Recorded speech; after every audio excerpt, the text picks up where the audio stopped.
اس کو high light کیجیے، انا خیر منہ.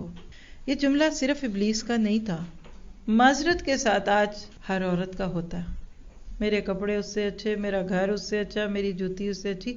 یہ جو انا کا کلچر ہے نا، اس نے مہنگائی کو بڑھا دیا، اس نے ہمارے گھروں کو سٹورز بنا دیا. ہر موقع پہ میں سب سے اچھی لگوں، میں اس کو نکالیے.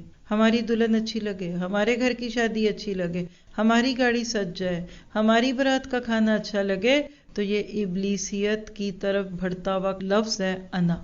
اس کو اپنی زندگی سے نکالیں گے نا تو اخلاص آئے گا. تو لکھ لیں، انا کی موجودگی میں اخلاص نہیں آتا، چھپ جاتا ہے انا کے پردے کے پیچھے.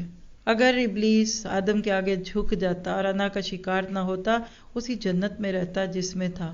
لیکن جنت دیکھی، یعنی سارا کچھ اپنی آنکھوں سے دیکھ رہا ہے، لیکن انا نے اس کو جنت سے نکال دیا. تو آج اس دنیا میں جو آج مجھے آپ کو امتحان کے لیے بھیجا گیا نا، یہاں شیطان کو بھی پورا موقع دیا ہوا ہے کہ وہ ہم کو بہکا لے، اور ہمیں بھی پورا موقع دیا ہوا ہے کہ تم جتنا بہکنا ہے بہک جاؤ. لیکن یاد ہے کہ شیطان صرف اس وقت تک آپ کو مجھے بہکا سکتا ہے جب تک حقیقت غیب میں چھپی ہوئی ہے.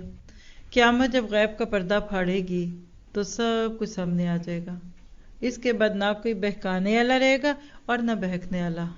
تو یہ جو لفظ ہے نا مخلص، کھوٹ سے خالی ہونا، عبد مخلص وہ ہے جو نفسیاتی بیماریوں سے پاک ہو جائے. یہ نفسیاتی بیماری ہے نا، پتہ ہے آپ کو، کسی کو نہیں پتا ہوتا آپ کیسے لگ رہے ہیں، اور آپ کو پتہ نہیں کیا کیا کمپلیکس ہو رہے ہوتے ہیں.